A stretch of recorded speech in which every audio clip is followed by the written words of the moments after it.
Am I the a-hole for saying that it's my sister's fault her husband is divorcing her? My 27 female sister, 32 female, is currently in the process of divorce started by her husband, 40 male. They were married for a total of 2 years.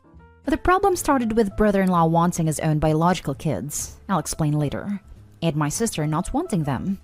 She was always against having kids, but the moment they started seeing each other, she started making certain changes about herself. He had a courtesy of telling her quite early where he wanted the relationship to go, and my sister at that point went from no to maybe to one day, and then yes. They got married. But maybe the realization finally hit her when we went to meet our cousin who had given birth. Yes, a new mother's body is not exactly the epitome of sexy because pregnancy does things to a mother's body. I could tell sister was detracting. And it was still early in the marriage when I asked her to reconsider and end the marriage now before it's too late. She was adamant that she wanted a child, but I could tell she was flaky. She never talked to me, but she would talk to our mother, and I would hear from her how brother-in-law was still going on about wanting a child, but she's not feeling like wanting a child anymore. Oh boy. A month ago, brother-in-law reached his limit, and finally asked sister to be upfront. And she straight up told him she does not want to be a mother, and started offering alternatives like adoption. Brother-in-law did not want to hear any of that, and sister came to live with us. As to why brother-in-law wants biological children, he was previously married and has 2 children. Then he found out that neither of them are biologically his. He pays child support but does not see the kids anymore. Understandable. Sister also knew this, but maybe love blinds people. She is here bawling her eyes out because brother-in-law started the divorce proceedings and does not want any sort of compromise. Parents have been giving brother-in-law crap for days now, and so is sister now about how stubborn he is, and wish she could see it before.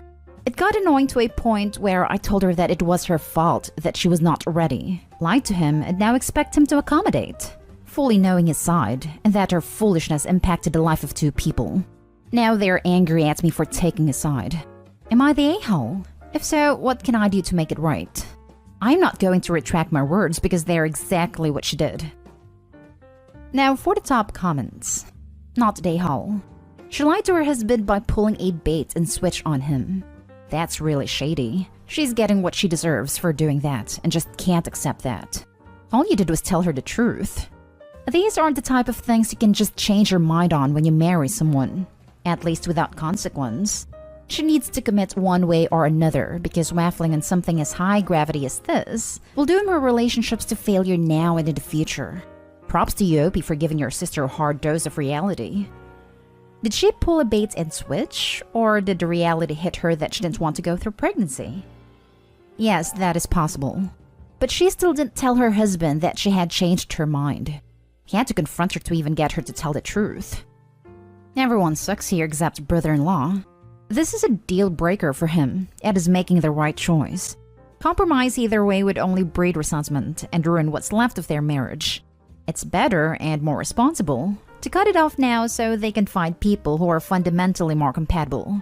Your sister definitely should have been honest. This is a situation of her own making because she tried, out of love, to want something she does not want. However, you didn't need to say that. You didn't need to rub salt in her wounds, and you've done her no favors for it. Your parents need to stop blaming brother-in-law. She doesn't need to forgo biological children just because she doesn't want them. He's not wrong for making this choice. It'd only be wrong if he tried to force her into pregnancy after she'd outright said no. He didn't. She made herself clear, so he left.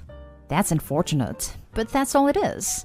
Real true support does not come from blasting the other person for the things they want for themselves.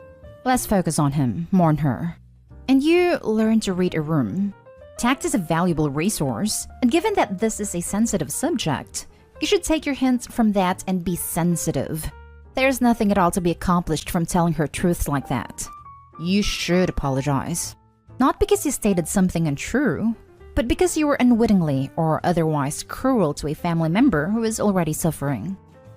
That was very well put. I agree with everyone sucks here. Unless you were directly asked for your opinion, Opie, then what you have done is kicked someone while they were down. You don't have to lie to her, but you don't have to wield the truth like a hammer either. She will get plenty of that in the divorce proceedings. Info. How do you know that your sister wasn't lying to herself and telling her husband what she believed was true at the time?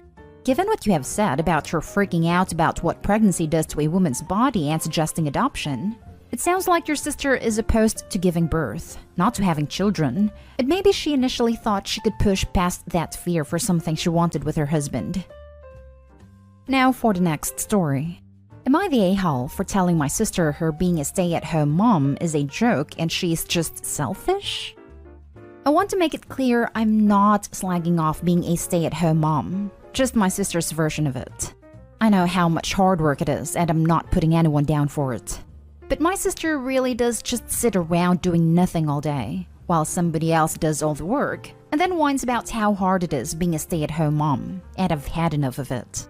My sister Carol, 26 female, and I, 24 female, have always been polar opposites, so we do clash on quite a few things, but generally we are close. She has 2 kids, Rose 6 female and Ty 7 male, and I have a son Oz 2, and they're really close. Carol has always been a stay-at-home mom ever since she left school and never had a job, whereas I've always been career-driven. My job's hours can be long and irregular, but I love it. Though if ever say I'm tired or I've had a hard day, Carol has to one-up me and say how she's even more tired or has had an even harder day because she's a stay-at-home mom, so works 24/7. The thing is, all the things a stay-at-home mom does, she doesn't. Both kids are in school, and her husband Dan is the one that gets them ready, helps with homework, cooks all the meals, they have a cleaner. And Carol doesn't drive, so my mom picks kids up from school and looks after them till Dan gets home from work. Most weekends, Dan will bring the kids over to me. I live a 10-minute walk away, so Carol can have a break. So I don't have much sympathy for her, but most of the time I just let it go. But last week was half term. I was able to get most of the week off, but on Friday there was an emergency at work, so I needed to go in immediately. My husband was away, and my nanny and babysitter were busy, so I asked Mom if she could look after Oz as I had to go into work urgently, but she couldn't as she was looking after Rose. I asked where Carol was, and Mom told me she was at home but was feeling tired, so needed rest. I said that she could bring Rose over, but she couldn't as Rose had friends over for a playdate. But I took Oz and rushed over to Carol's house to beg Mom to take him. While I'm talking to Mom, Carol came down. I explained the situation, but she said that as Rose has friends over, it would be inappropriate for Oz to be there. So I asked why Mom couldn't take Oz back home for a few hours and Carol watched the girls. Carol seemed offended by the suggestion that she should look after her own child herself. And I had about had enough and knew this was just wasting time when I had to get to work. So I said, well, thanks for nothing, and left and took Oz to work with me. It worked out fine, but I was pissed with Carol. So today I went over to Carol's. I wanted to put the situation behind us and move on, but she brought it up. She said she was waiting for an apology from me. When I left, she told me I just don't get how hard being a stay-at-home mom is. I told her she doesn't even know what a hard job is, and that the fact she calls herself a stay-at-home mom is a joke, and that she's just lazy and selfish. I left and she told me that I'm not welcome back. Not at a-hole. As a stay-at-home mom myself, I do know how hard it is, but I have also worked a full-time job. Neither is easier than the other, and it sounds like the real problem is she's selfish and lazy, not with her workload. Not at a-hole. She's the worst. Also, why on earth would it be inappropriate to have friends over and a cousin? Yes, every one of my niece's birthdays was super inappropriate because she had friends over and her cousins. That's so annoying. Being a stay-at-home mom is so much work, but only if you actually work. She said that he would interfere with her game, and the girls were there to play with Rose, not a 2-year-old they didn't know. To be honest, I really didn't know what she was on about either. I think it was just an excuse not to have Oscar. Just for clarification, your mom has time to babysit your sister's kids, but absolutely cannot do so for you in the middle of an emergency. Really? We are not focusing enough on how unfair and enabling your mom is being. It isn't the first time my mom chose to babysit for my sister instead of me, when I asked first, so I stopped asking her. But I was desperate this time, so I went for my last resort. Next story. Am I the a-hole for confronting my sister's girlfriend upon being accused of not caring about their baby? My wife, 35 female, and me, 34 male, have been married for over 8 years, and have been trying to have a kid forever. We have suffered 3 miscarriages in the process, the most recent one being over 2 weeks ago. Now, my sister Ashley, name changed, left her abusive prick of a husband over a year ago. It has been in a relationship with another woman, Brenda, name changed, for 8 months now. Over 2 months ago, Ashley gave birth to a baby girl. She came as a source of joy for all of us, considering that my wife was pregnant at the time too. However, around 2 weeks ago, my wife and I suffered our 3rd miscarriage. This was around the same time that Ashley began to behave strangely. She was constantly depressed, irritable, and weepy, and often attempted to drive the conversation away from her child and babies in general.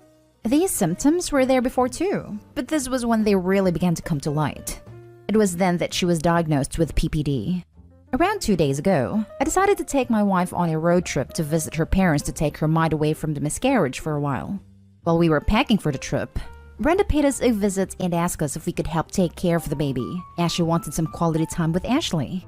I knew that it would not do good for my wife's mental state to be around a baby right now, as it would trigger a lot of emotions. I kindly refused, and told Brenda that we were visiting her parents and we would not be available for a while.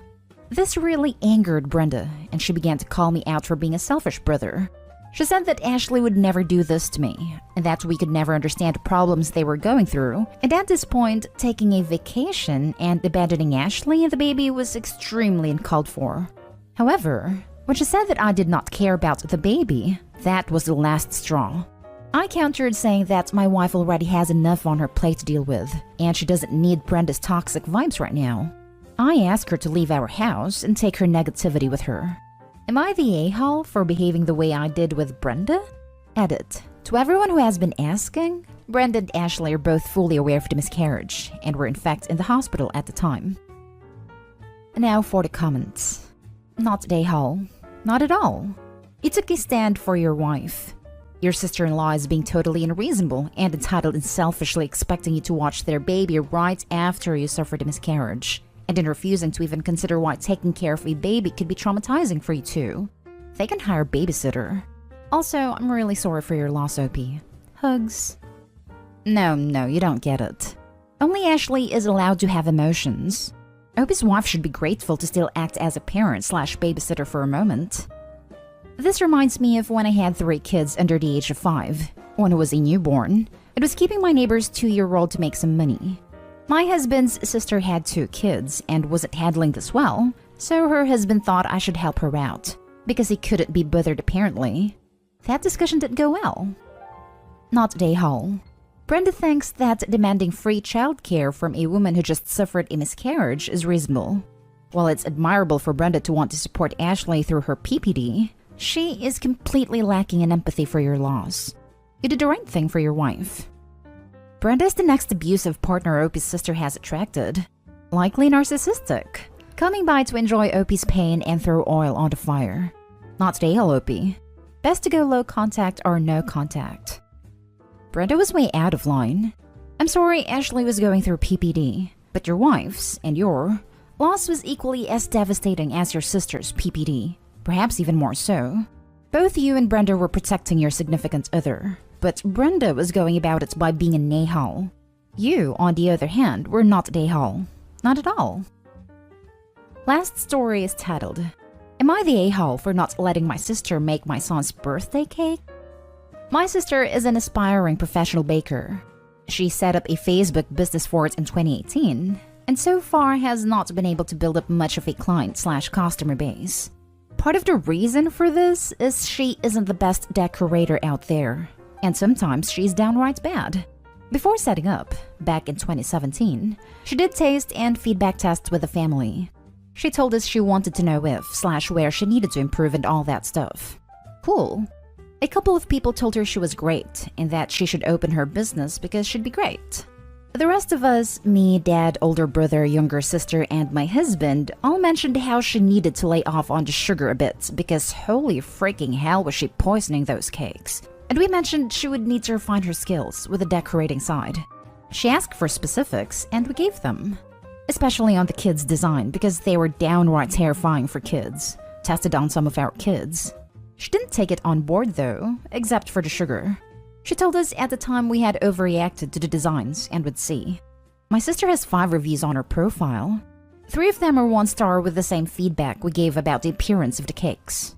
One woman had her 2-year-old cry when they saw the cake, and another had her 5-year-old say they were scared of it. The other one was more angry about it and did not hold back. The other 2 are 3-star reviews and say it could have been a lot better.